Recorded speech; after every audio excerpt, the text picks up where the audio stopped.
जय जोहर का नारा है, अमोल का एक है, अमोल का एक तीर एक कमान, एक तीर एक कमान। अभी तो ये अंगड़ाई है, अभी तो ये अंगड़ाई है, लड़ेंगे लड़ेंगे। साथियों, लाख लाख जोहार। मेरा नाम जोरावर पारगी है। मैं मानगढ़ धाम आनंदपुरी के पास में रहने वाला हूं और इस झमेले में 2004 से जुड़ा हुआ हूं। बवर दादा मेरे घर पे आना जाना करते थे मोटरसाइकिल से और हम इतना परेशान हुए हैं, इतना परेशान हुए कि हम दोनों लड़ा भी गए आपस में। मैंने कहा यार बवर जी, ये लोग 4000 साल पहले से मूर्ख बने हुए हैं और अपनों को मरवा देंगे और अपनी पीढ़ी खत्म हो जाएगी। तो वो मेरे को मारते थे, साला दादा है मेरा, बाप के बराबर है और तेरा दिल कमजोर है यूं। तो हम 2004 में इनके रूम पर डूंगरपुर लड़ाए। मैंने कहा ये लोग मरवा देंगे अपनों को, अपन समाज की बात करते हैं। अंदर जो आत्मा कमजोर है उसका शरीर कमजोर है, ये मैंने अनुभव किया है। जो आत्मा मजबूत है, जो आत्मा बल मजबूत है, उसका सब कुछ मजबूत है, ये मैंने प्रयोग करके देखा है। 2008 में उन्होंने कहा अब जोरावर दादा अपन आदिवासी परिवार लॉन्च कर देते हैं। मैंने कहा दादा थोड़ा सा नेटवर्क और बढ़ाओ, ज्यादा नहीं तो 50-100 आदमी अपने साथ चाहिए। हम महाराष्ट्र गए, बंगाल गए, बाड़मेर गए, आप इनको आने के बाद पूछ सकते हो, हम दोनों।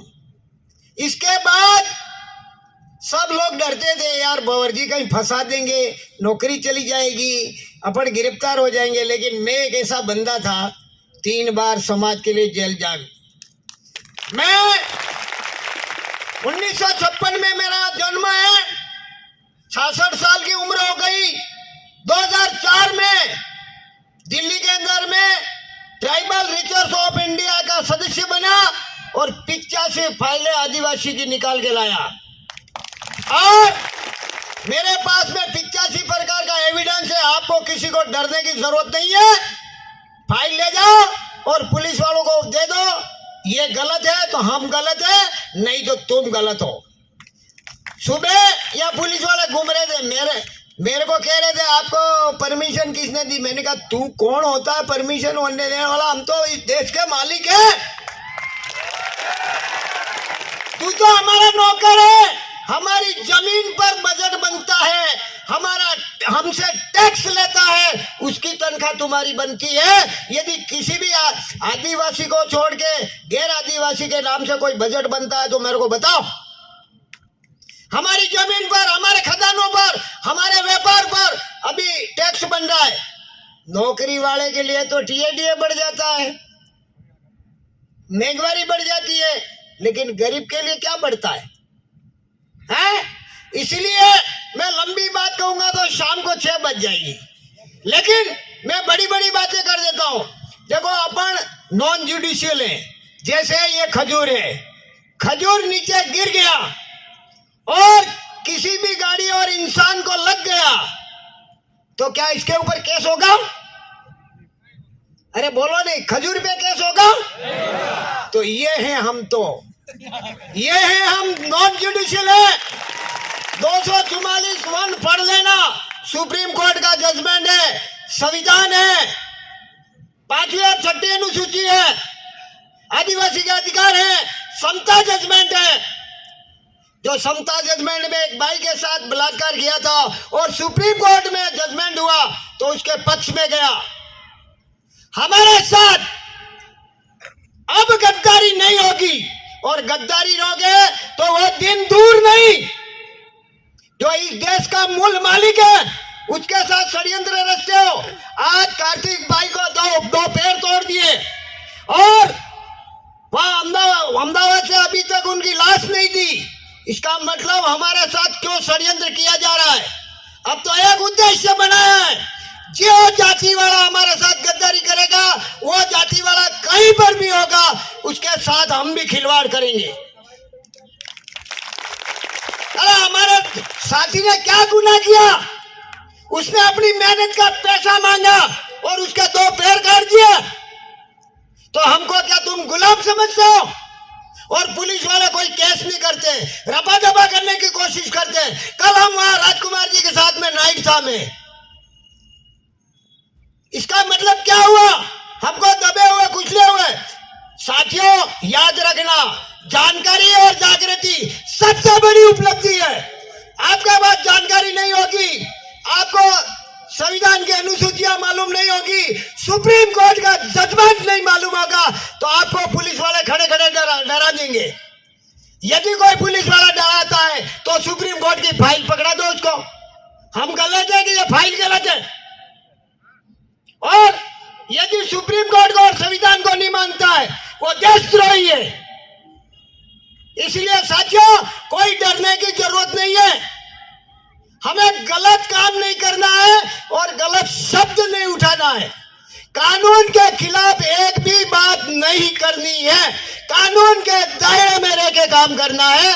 कौन कहता है आपको कोई डरा दे? आप गलत करोगे तो वो लोग इंतजार करते हैं कि ये गलत कब करें, शब्द गलत बोले कब, ये सोचते। साथियों 244 कहता है कि ये आदिवासियों की जमीन पर राज्य सरकार, केंद्र सरकार, प्रधानमंत्री, राष्ट्रपति बिना पूछे अंदर नहीं उतर सकता है, ऐसा सुप्रीम कोर्ट और 5वीं अनुसूची बोलती है। 19 का बोलता है, 13(3) का बोलता है, तो ये जबरदस्ती फिर क्यों कर रहे हैं? क्या कारण है? उनको पूरा जजमेंट अपने पास रख के फिर इनसे बात करो। जानकारी और जागृति नहीं होगी तो आपको तर्क और वितर्क में बैठा देंगे। और मैं राजनीतिक से कोई खिलाफ नहीं और राजनीति की बात नहीं करना चाहता हूं, लेकिन हमारे आदिवासी जितने भी एमएलए एमपी गए हैं, किसी भी पार्टी में गए हैं, वो केवल उनकी गुलामी करते हैं और जीत के जाते हैं आदिवासी के सर्टिफिकेट से और गुलामी इनकी करते हैं। हमारी आज दिन तक ये मेरा भाई होप हो गया, उसको मार दिया, उसने न्याय के लिए मेहनत के पैसे मांगे, लेकिन एक भी विधानसभा में कांग्रेस हो, बीजेपी हो, कोई भी और कोई बोला? राजकुमार के अलावा और कोई बोला? नहीं बोला ने। तो ये कितने गुलाम है? वो गुलामी अब हटने वाली है बहुत जल्दी। पहले 4 राज्यों में जागरण हुआ था, अभी 16 राज्यों में जागरण हो चुका है। इसलिए मैं कहने के लिए बहुत कुछ चाहता हूं। आप जानकारी और जागृति पहला काम, और पढ़ाई, सबसे ज्यादा पढ़ाई करनी है, और हक और अधिकार।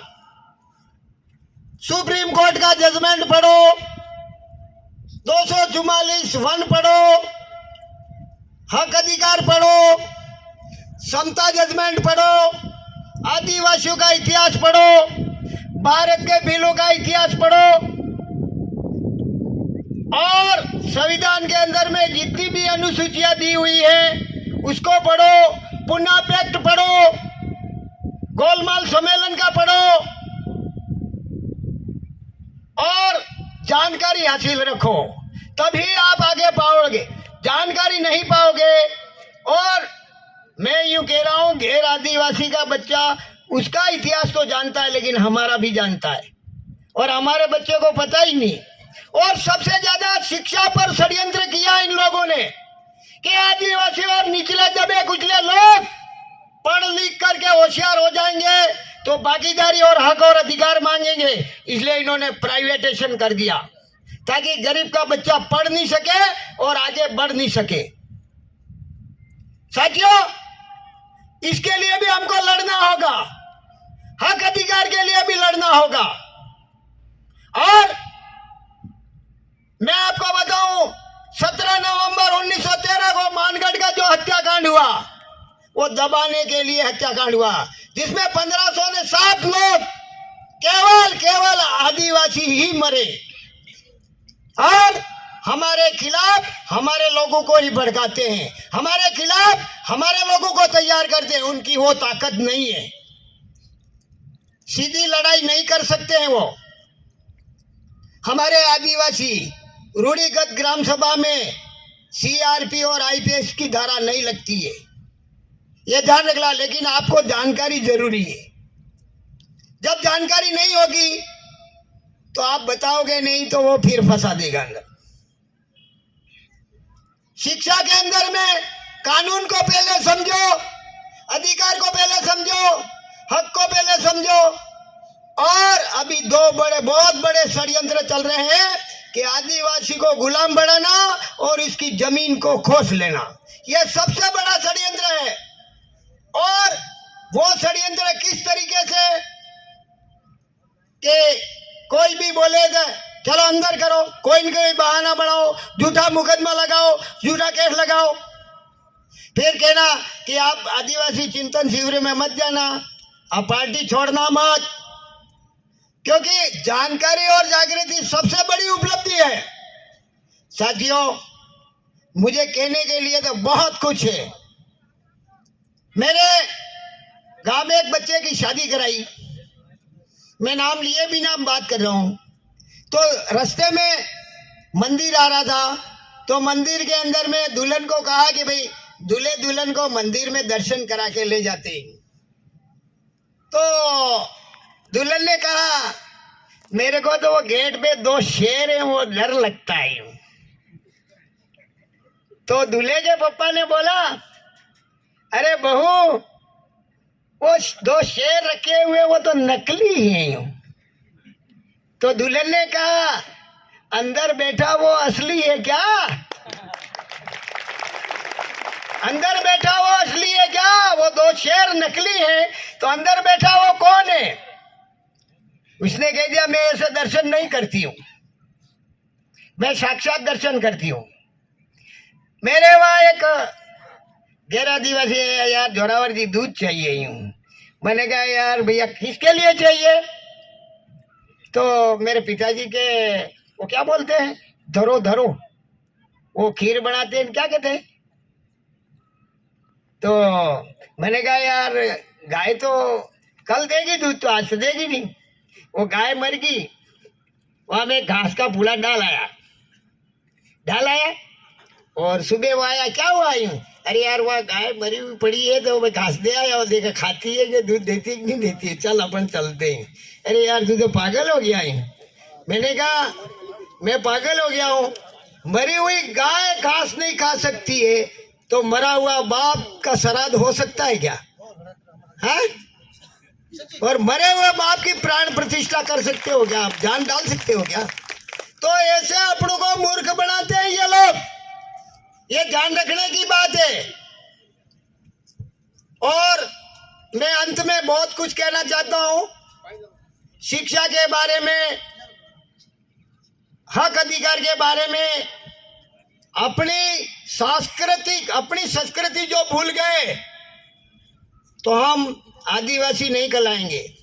सफेद और हरा झंडा गेट पर होना चाहिए। आदिवासी संस्कृति जैसे हम प्रकृति चक्र में चलते हैं। हमारे पहले हमारा आजी ने गढ़िए आम दड़ती, ये प्रकृति चक्र है।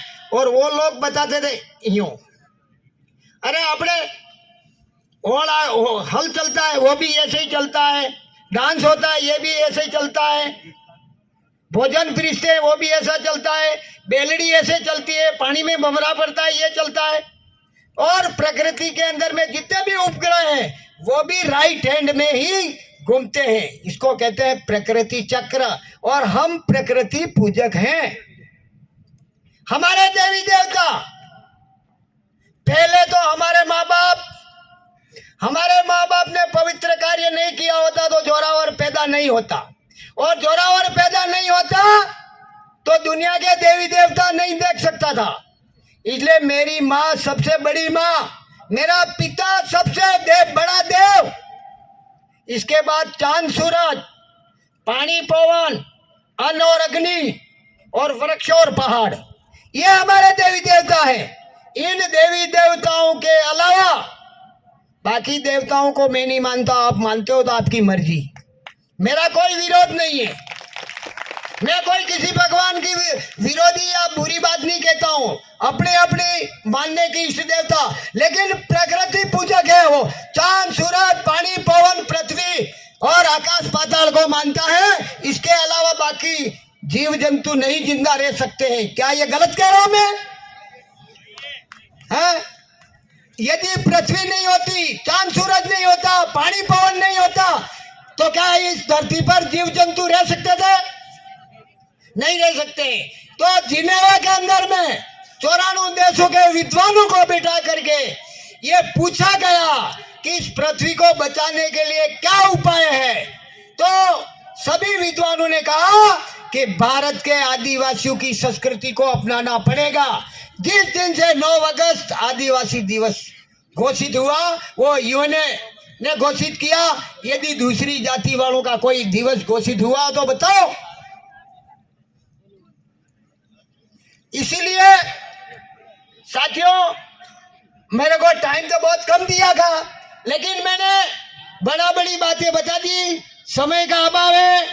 जय जोहार, जय आदिवासी, जय बिल बटेश, जय जोहार।